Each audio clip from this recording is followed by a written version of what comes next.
दोस्तों, यूएस में हाल ही में प्रेसिडेंशियल इलेक्शंस हुए और डोनाल्ड ट्रंप दूसरी बार अमेरिका के राष्ट्रपति चुने गए। हालांकि अभी तक वो प्रेसिडेंट इलेक्ट ही हैं और ऑफिशियली वो जनवरी 2025 में कार्यभार संभालेंगे। लेकिन क्या उससे पहले डोनाल्ड ट्रंप को जेल जाना पड़ सकता है? जी हाँ, ट्रंप पर कई कानूनी मामले चल रहे हैं जिसमें आपराधिक आरोप भी शामिल है। ये मामले अलग अलग अदालतों में हैं और अगर इनमें से किसी मामले में उन्हें दोषी ठहराया जाता है तो उन्हें जेल की सजा हो सकती है।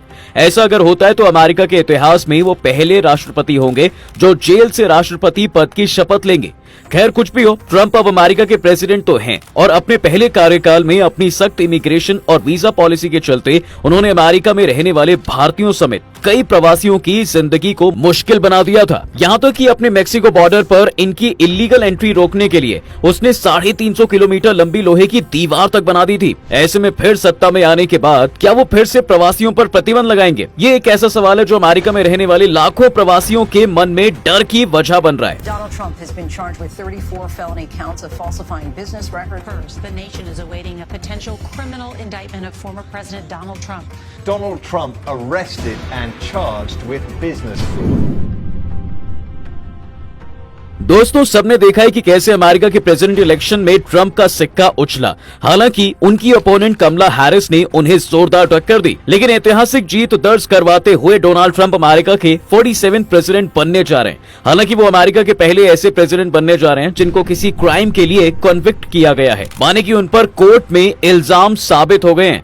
मई 2024 में इसकी जजमेंट आई थी, जहां उन्हें 34 अलग अलग फेलिनी काउंट्स में गिल्टी करार दिया गया। आसान भाषा में बोला जाए तो ट्रंप पर 34 ऐसे क्रिमिनल चार्जेस लगे हैं जिसमें हर एक चार्ज के लिए मैक्सिमम 4 साल की सजा सुनाई जा सकती है और पॉसिबिलिटी है कि अगर ये सभी चार्जेस प्रूव हो जाते हैं तो उन्हें 100 साल से भी ज्यादा की सजा हो सकती है और 26 नवंबर के दिन इनको इन्हीं क्राइम्स की सजा सुनाई जाने वाली थी, लेकिन उसको पोस्टपोन कर दिया गया है। बहरहाल आते हैं हमारे मुद्दे पर कि जब वो ऑफिशियल प्रेसिडेंट बनेंगे तब वो क्या क्या कर सकते हैं, क्योंकि उनके मैनिफेस्टो के अकॉर्डिंग इस बार वो कई रूल्स पॉलिसीज में बदलाव करते हुए नजर आएंगे। लेकिन दिक्कत ये है कि वो बदलाव हमें यानी इंडियंस और इवन पूरी दुनिया के इमिग्रेंट्स पर काफी भारी पड़ने वाले, क्योंकि कैंपेनिंग के टाइम पर ट्रंप का सबसे बड़ा मुद्दा ही इलीगल इमिग्रेशन था। उनका मानना है कि भैया जो बाइडेन के टाइम इलीगल इमिग्रेशन काफी बढ़ गया है और वो इसे जड़ से खत्म करने के लिए अपने डे 1 से ही शुरुआत करेंगे।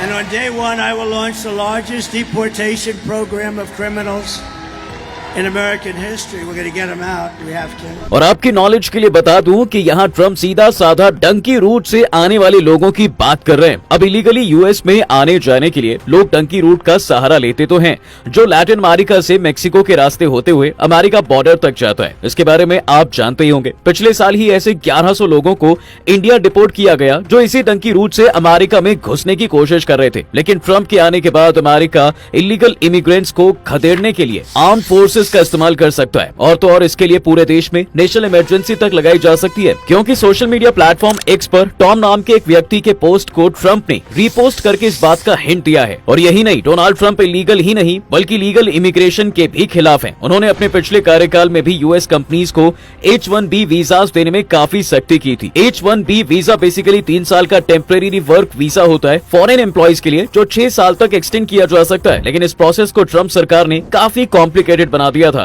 ताकि कम से कम इमिग्रेंट्स अमेरिका आ पाएं। लेकिन इस बार अंदाजा लगाया जा रहा है कि वो और भी स्ट्रिक्ट पॉलिसीज के साथ प्रेसिडेंट की गद्दी संभालने वाले हैं, क्योंकि कई रिपोर्ट्स के अकॉर्डिंग वो सत्ता में आते ही ऑटोमेटिक सिटीजनशिप जो यूएस में पैदा होने वाले बच्चों को मिलती है उसे छीनने भी वाले हैं। आपको जानकर हैरानी होगी कि कुछ औरतें जानबूझकर प्रेगनेंसी के टाइम पर यूएस आती हैं, क्योंकि वहाँ की पॉलिसीज ये कहती हैं कि जिस भी फीटोस का जन्म उनकी धरती पर होगा उसे वहाँ की ऑटोमेटिक सिटीजनशिप ऑटोमेटिकली मिल जाएगी। अब बच्चे को मिल गई तो माँ बाप को तो मिल ही जाएगी। इसी थिंकिंग के साथ कई कपल्स वहां जाते हैं। इस चीज को डोनाल्ड ट्रंप खत्म करना चाहते हैं। यहाँ तक कि ग्रीन कार्ड का इंतजार कर रहे लाखों लोग इस उम्मीद में रहते हैं कि एटलीस्ट उनके बच्चों को तो वहाँ की सिटीजनशिप मिलेगी। लेकिन ट्रंप के नए लॉज से ये कानून भी बदला जाएगा। इमिग्रेंट्स में इंडियंस को और भी बड़ा झटका लगने वाला है। पहले H1B वीजा एप्लीकेशंस में चैलेंजेस, फिर ग्रीन कार्ड प्रोसेस में चैलेंजेस, फिर ऑटोमेटिक सिटीजनशिप्स के कानून में बदलाव। जो लोग अमेरिका के रेजिडेंट बनने का सपना देख रहे थे उनके लिए एक एक करके ट्रंप सभी दरवाजे बंद करते नजर बता रहे हैं। और अगर ये सभी असम्पशंस सच हो जाती हैं तो डंकी वाले तो डिपोर्ट होंगे ही, लेकिन ग्रीन कार्ड के लिए इंतजार कर रहे इंडियंस को भारत का वापसी का टिकट भी करवाना पड़ सकता है।